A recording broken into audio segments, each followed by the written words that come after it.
And this is Countdown to D-Day. And ironically, at 5 p.m. right now, polls are closing across the country in special voting. This is how we begin the official countdown to Saturday.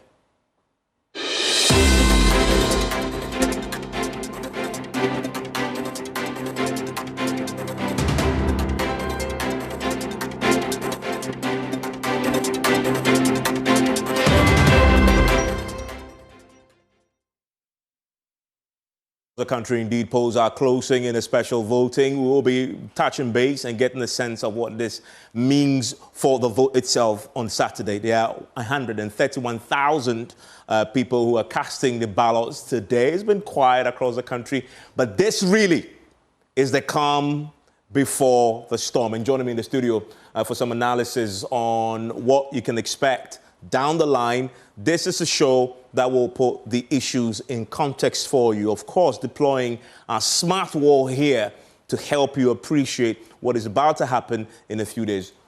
Raymond Akwa is here with me, and then Winston too. Winston.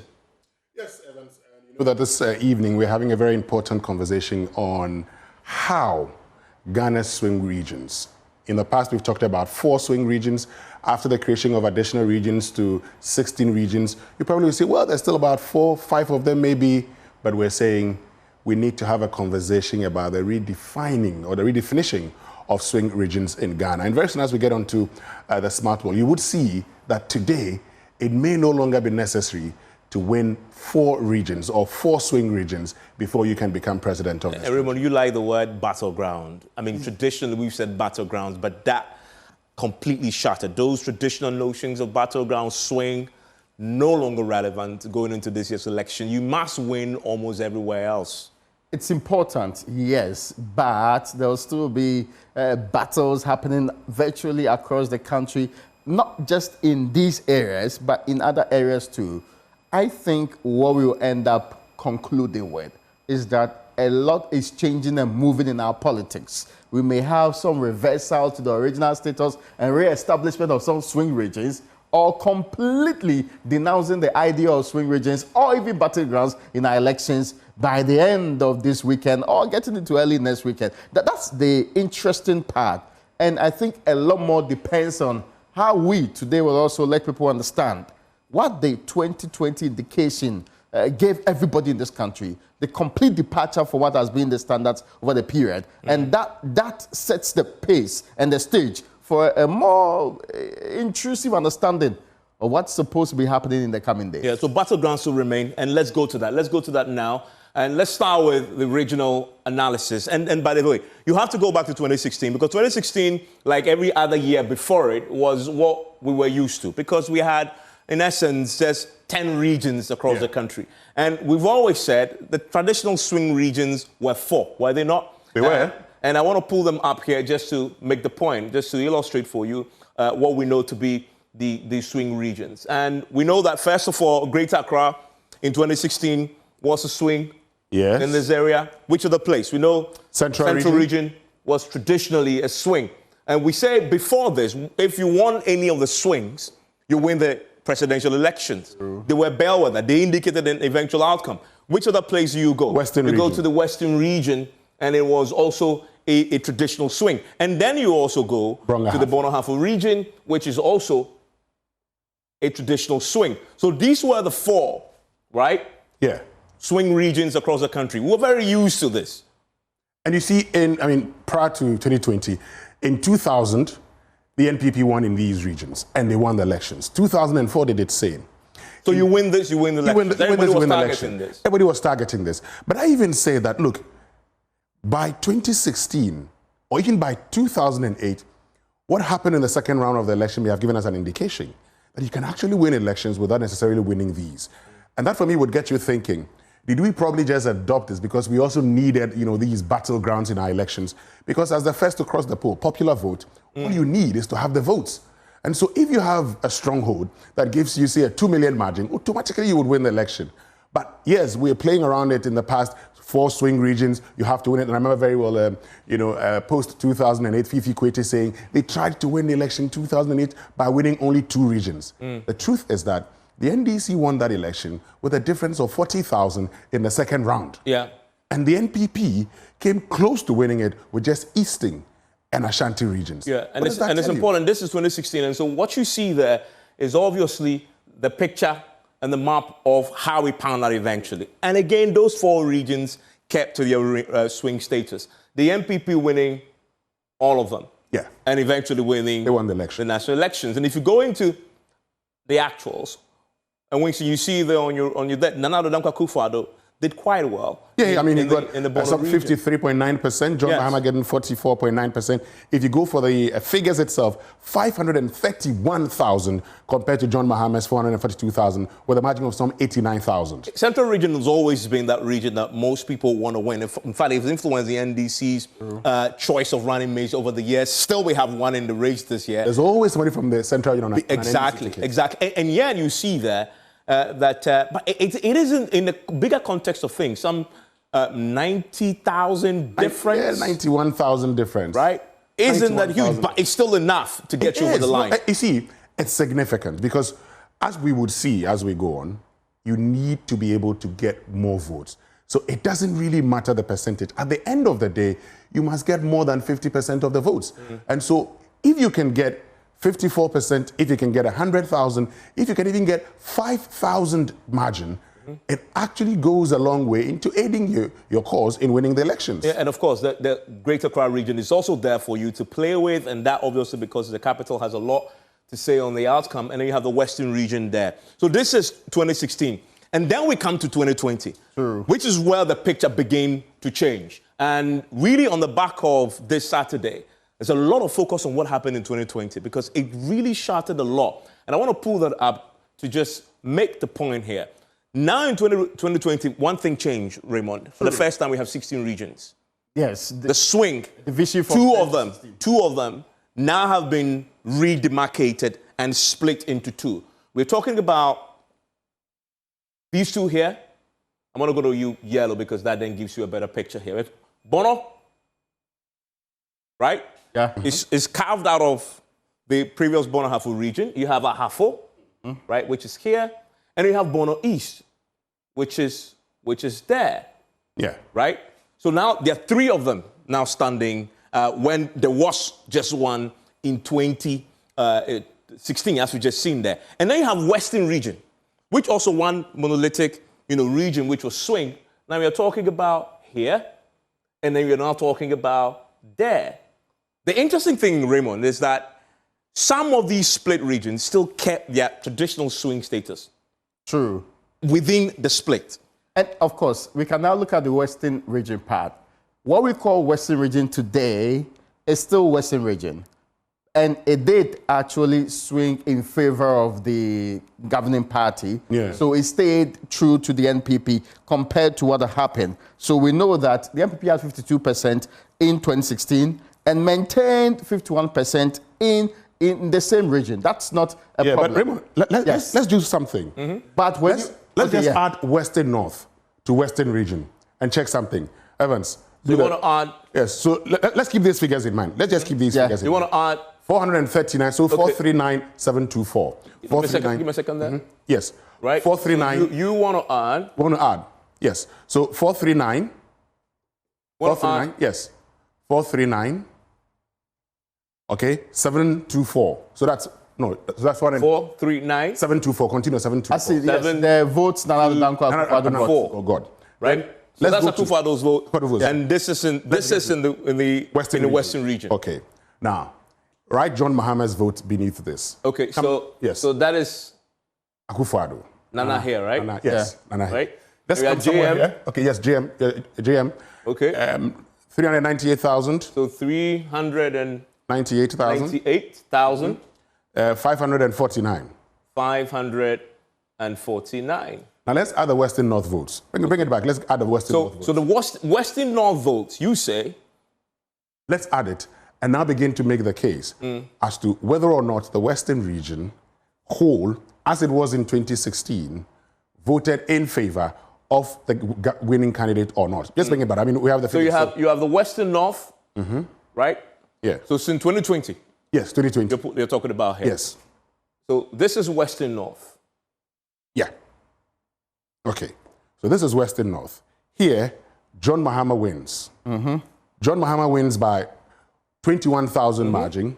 Akufo-Addo wins Western Region by 40,000. You do the subtraction, you get 19,000. Still would have gone for Akufo-Addo. Okay. But 19,000 isn't much. Isn't much, but still you would make the case that you had to win if we had to go for the traditional definition of what a swing region was. I just wanted us to get people to appreciate this, that the Western region still maintained, even though it still maintained its swing if we consider them as a single unit, Western North plus the Western region, as you currently have it. If you put it together, still Akufo-Addo won. One of the other indications that they didn't swing, as we have said, swinging also means they are not loyal to you. Yeah. So in the next election, they may go the other way.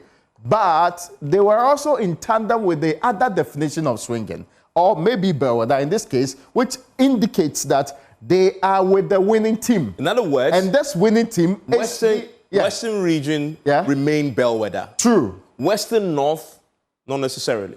Except that in the past, while Western region still swings, to be very honest with you, if we're to remove the constituencies, Western region still swings. Because Western North is NDC. Is NDC. It doesn't swing. Yeah, and people draw the line. Yes. They mention places like Jaboso and all the other areas, and they know that these are... It's NDC. Yeah. It doesn't swing. So times that the NPP has even won the Western region, it would have to use today's Western region to actually do the trick for them to be able to win. And the focus is in this area here. That's what we're trying to emphasize. And you say this obviously is no longer bellwether. No, it's not. But here it's still bellwether because it's telling you quite a bit in terms of holding in this predictor, right? But that's not all. When you go to the northern part, which obviously also has its own, and I can do this obviously to the map and still tell my story. In the Bono region, which used to run monolithic. Before you move to the Bono region, Winston, yeah, there is the other indication that Western North has remained true to the NDC for a very long time. Yes. So it didn't change. It was not part of the general thinking that this is an area that was swinging. We actually predicted that in 2024. I'm saying that has been the history for a long time. Yeah. Then the other thought is that is the more developed Western region area that could have the characteristic of what they call it, a swing place. So our conception of swing should have never in the first place included Western North. No, so today's swing, it doesn't include Western North. True. It doesn't. But we just did this because, in the past, we had one region, Western region. So the Western North is an NDC stronghold, except that the margin of victory has been reducing. So again, you can see the NPP performing better. But of course, that's not the focus for today. Subsequently, we'll get into the details. And then the Bono is interesting, obviously. We've all known that Bono East, as you see there, had always tended to vote for the NDC. But because it was together, we didn't quite see it until the split. And then you see the story there emerging of this area here, right? Still voting for the MPP. But Bono East is NDC, and it sort of showed its true colors in there, both of them. But in other, what we're saying is that the Bono and Ahafo remain bellwether. They still could predict, right, what was going to happen. And then Bono East, then NDC, is in the bellwether. But NDC will still want to hold on to this. There's some very close fights in here that both parties will want to go in there using the constituency mapping. We're going to go into constituency mapping pretty shortly to try and flip some more votes onto their side. It is anybody's game, especially because of the split that we're talking about, Winston. Exactly. Except if you look at the Ahafo region, it swings. The Bono doesn't swing. Yeah. And Bono East, as you've indicated, is NDC. So what you would realize is that a lot of the time it depends on your performance in, say, the Ahafo region and the improvement you can get. So, what really affected these regions in the past was your ability to increase, for instance. And so we would notice, for instance, that in the 2016 general elections, the NDC's performance in then Northern Ghana, all of Northern Ghana, first Northern Ghana, there was a reduction. If I take the 5 regions of the North, for instance, there was a reduction in their votes. While the NPP appreciated, the NDC lost some 24,000 votes. Yeah. So that in itself gives, yes, the NDC would win these regions, but what it would have done is that it actually improves the NPP's case. And so, you're in an election to win. All you need is more than 50% of the vote. So whatever happens, you would have to make sure you're able to garner a lot of the votes. And at the end of the day, that's what works. And this is the picture there. Now let's drill down a bit more into the key areas. And tomorrow we'll do a bit more of Central Region. And then we'll also look at Greater Accra. But I want to narrow down a bit more into the Western North Territory. Let's go into the Western region there. Just pull it up and do some analysis with it. This area here, yes, we're saying it's still bellwether. I mean, in terms of its, Western regional take in 2020. We look at all the key areas here. Of course, the NDC areas tend to be big in terms of geographic locations. But you see here, Sekendi, Kwesimintim, Shama, Impoho, and Impoho is a place that you know very, very well. Yeah. And the thing is, if you go into Impoho, for example, and I know you know the place, but I'm going to do that because that's my hometown. Yes, that difference there isn't great at all, right? Yeah. That difference that you see there, Winston. No, it's not. It's one that NDC is looking at to say, this is a place that we can flip back onto our side, right? Because you have here 11,739. Mm-hmm. You have here, 9,254. And once you do the math for me, and this is John Mahama, right? Yeah. This is John Mahama, and this you have an A, right? Yeah. Now, that here is something you can flip. So that's 2,000. Right? This is something you can flip. So yes, you're looking at a margin of about over 2,400. But again, before we get into the flipping, we must look at the percentage also. That's a 10% gap. Yeah. But the absolute value sometimes tells you more. But we must also look at the population of the community, of the constituency. Yeah. So Paul traditionally isn't that big. Okay, it's not a very big. So at the time you had a voter turnout of 75%. So if we were to add 25% to this, for instance, you're getting about, say, close to 30,000 registered voters in the constituency. And so technically, if you are able to pull today, by Saturday, if you're able to pull, say, 14,000 votes in Impoho, you've won. Yeah. But this is the thing with Impoho. Yes, you make your point. No, I mean, you're talking about Impoho. Impoho is your baby, so I know you're going to. Yeah, but this is the thing. A lot to say there. This is the thing with Impoho. The Impoho community itself, with its adjoining areas, they are strongholds of the NPP. There are other parts, and in the Impoho township itself, it has close to about 40% of the registered voters in Impoho, for instance, which is an NPP stronghold. That does the magic. But previously, in 2012, before the splitting, so it initially used to be Impoho Wasa East constituency. At the time, because the Wasa East aspect and the Wasa East component today has actually become the stronghold of the NDC. But Wasa East and Impoho added up and made that constituency a swing constituency.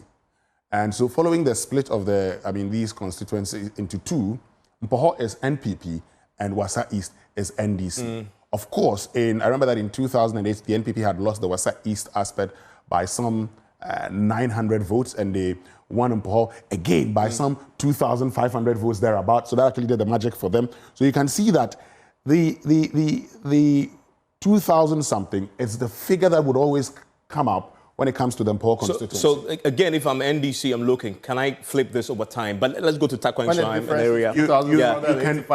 You can flip it over time if the NPP underperforms. And if you go into the parliamentary, for instance, you would realize that every time any MP in Impoho Wasa East, at the time, went into a contest and was contesting for the second time, his votes reduced. And now you've changed the candidate. Yes, no, it's still the same candidate. And even when it was split into two, but isn't that a problem, though? You would realize knowing that you're keeping the same candidate. The first candidate after the split. Performance compared to 20. So this is presidential. So let's just do the parliamentary then, just to check if indeed the candidate that you say you've maintained there, did the trick there. You go to 2012, you see something. So this is 2020 still, and we're still in Impoho, by the way, and that there is even closer. Yes. At the parliamentary level. But this is it. A lot of things would happen in a parliamentary election. So if you look at the margin, it's still around 2,000. This is 2,200. So Akufo-Addo gets some 240 votes more than this. But also, if we're to add the PPP's candidate in the Impoho constituency, he may have done better. And let's do that, because that gives us a full picture of what happened there in Impoho, right? It was GUM, yes. So GUM, the GUM candidate gets what? 366. Okay? So his absence, so 366. And you realize, for instance, that, you know, this man here... It's a tiny little votes. Yeah, but Akufo-Addo had 240 more votes than his candidate. So where are those votes coming from, maybe? This is my point. This is my point. But this is his first time, okay? This man's first time. Go to 2016 and then go to 2012. You will see a certain trend. Parliamentary presidential? Parliamentary. Parliamentary 2016? And this, we're still saying in Impoho, one of the areas that we believe that NDC may be focusing to see if they can do anything about. And that's Impoho right there. So you see in... I want to zoom in this. Yeah, so in... Okay, so... yes, let's see. Okay. Yeah, go on. So if you look at in 2016, for instance, the margin of victory was less than 2,000. Yeah. Okay? In 2016, you had this man coming for the first time.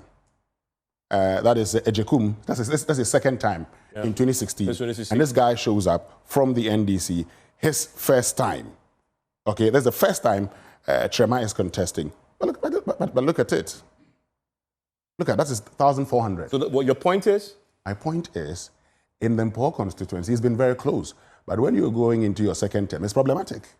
Okay. So what are the implications of that for this year's election? Well, this year's election, while it's problematic, it doesn't mean that the NPP candidate wouldn't win. Because like I indicated, that's an area for the NPP. Another area in the Western region that I believe is key for a lot of people to watch is in this area here in Taquansionyem. We all know the story of Taquansionyem between Duka and Aban. That 101 difference there, it's air's breath. But of course, there was an independent candidate in there that got about 20,000 votes. Joy, 29,000 actually. That's huge. That's huge. That's huge. You're saying this was a big factor. And this person wanted to contest in the primaries. Was disqualified, so Miracle Duka can contest. So, and this person decides to go independent, and she pulled 29,000. So you're saying took votes from here? Yes. Took votes from 29,000 of those. Took votes from there. Has it been repaired though this year? She's coming back. So we'll see. Yeah. Saying Johnson is contesting again. Yes. And so the independent impact may not be lessened this time around. Well, except that mostly first time, if you are disqualified, people are peeved that you are disqualified.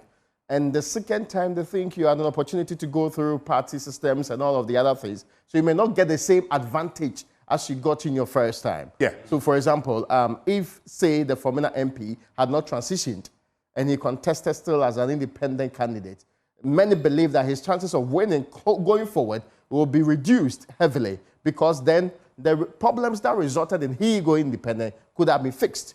And he could have actually got himself on their ticket if it was truly the people's representative. And let me just add to the point that you've made, because we know, for instance, that in 2008, at the time that, Joe Wise, Seth Ejeba, Shaba, so Joe Wise from the Bekwai constituency, that's Joe Osei-Wusu, currently first deputy speaker in parliament. Then you also look at Seth Ejeba from Nkoko constituency, and Nanaya Ofori-Kuregu from Bosome Freho, for instance. Now, these persons, one as independent, Joe Osei-Wusu transitioned to the NPP. Nanaya Ofori-Kuregu decided to go again as an independent after he failed to transition. Same as Seth Ejeba. And guess what? They all lost. Yeah, and let's sum up by making the point. Why is this important? Why is this conversation important? We're saying, and I want to return to the big picture that we started at the top when we started. We're saying that, yes, we know going into these elections, the swing notion. We're saying that forget about the swing notion this year. It's not going to hold as we had sort of known it, this traditional notion since 1992, because you may actually still win the Greater Accra region, and it won't matter. No, it wouldn't. Right? You may actually still win the Greater Accra region, and it still won't matter. Because NDC won it the last time. And the first time it's happened, really, in a sense, that a party wins Greater Accra and still didn't win the national elections. You will actually possibly win the Central region, which is an interesting point indeed. Because as we know, the Central region has been swing for quite a while.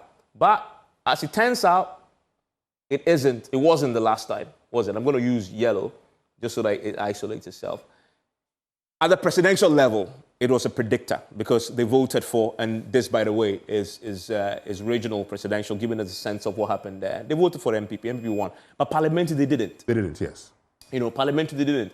And so that then gives you a sense of how they've become a very interesting place to watch this year, right? And I want to bring in, and this is the whole central regional map to pull up for you.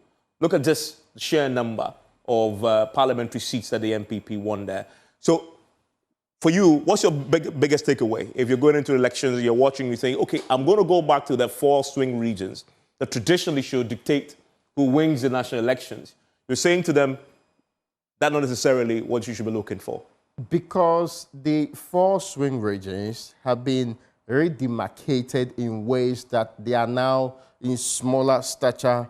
2 of them we just discussed, and the other 2. Now, my difficulty really is with Central Region. Listen, Central Region has had this attitude that's sometimes very strange. When even John Evans Atta Mills was the candidate in 2000, the region did not vote for him. In fact, if you move it to the next year of 2004, they still maintain, and Kufuor got more votes in the subsequent year, which is quite strange for how people identify with people coming from their areas and how people use that to get votes on their side. For example, the Northeast effect by what they call Mahmoud Bamia will be an example. That behavior by Central Region. So you still expect some erratic behavior, not erratic, like a swing behavior by the Central Region. And again, a swing, and again, even now you're making a decision on, is this swing presidential? And swing, of course, is presidential. Because they're now, in the past, Central Region will always vote both. I think it's they will give you presidential and they will give you parliamentary. True. I mean, except that... And the first time in 2020, they said, I'm going to give you presidential, but I'm going to take away parliamentary. You know, and except that, today, people are also expressing anger differently. So we live in a country where today somebody may not like a presidential candidate's party, may not like a party, but may want to protest by voting against the parliamentary candidate. So sometimes they look at it, and I had a conversation with one guy who said, I am unhappy with Akufo-Addo, but I will still vote for him because I do not, I think he should do a second term. But I'm going to vote against his parliamentary candidate. Yeah, but that's a challenge here, except that the person who is now standing on the ticket of the party is going to begin a fresh term. This is why Akufo-Addo, for instance, is a challenge. He had 200,000 votes more. In fact, he won in terms of constituency terms 147. Yes, and he had more than 200,000 votes than his parliamentary candidate votes combined. He was more popular than his. While John Mahama had 30,000 votes less. Yeah, in fact, John Mahama had 128 constituencies, whereas his members parliamentary candidates had more than 30,000 votes. Now, so basically, and the difference, 78,000 was the difference between Akufo-Addo and Mahama in the Central Region. 78,000 votes. And tomorrow we're going to be focusing a bit more on the Central Region just picking up the pace there, trying to understand and break it down a bit more. We're going to be in here a bit more in the Central Region because he has a very interesting story to tell. We're going to be in there for parliamentary also because he told us a bit more about what happened there the last time, but we believe it is again going to be a key battleground for a lot of people in terms of the candidates, but also the party, this area here, but also the party. You want to join us again tomorrow for the countdown to D-Day. We're going to go into Central Region. We're going to go to the other parts of the country, the Greater Accra region, and then we're going to look at the independent candidates' impact. There are many of them this year. In the Central Region, there are 22 of them. And then we have one who pulled away from the MPP, Alan Chamantin. We're going to be analyzing his potential impact and whether they could actually cause an upset and decide the outcome. You want to stay with us for that tomorrow. We're going to go on to the election brief for that. You want to join us later because we're going across the country to bring you the very latest from the special voting that has just ended. This is your election headquarters, and it has been countdown to D-Day.